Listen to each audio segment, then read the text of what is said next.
J&M Reviews here, and today I would love to review this pre-sample by DERMORA. So they are Golden Glow Eye Mask, and they work wonders.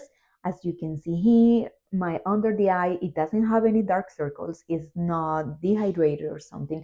And I have makeup on, but this is great even before makeup. So what you want to do, if you want to do it as a night routine or before your makeup, you want to get them out their individual package, and then this is how they look, and you want to put them under your eye and just lay down for 2 to 3 minutes, just that. And then after that, you can leave it 15 to 20 minutes. I like to leave it for the 20 minutes. You can also put it in the fridge if you want to use them cold and let it cool down under your eye. And then after that, after 20 minutes you remove it. So this is how it looks.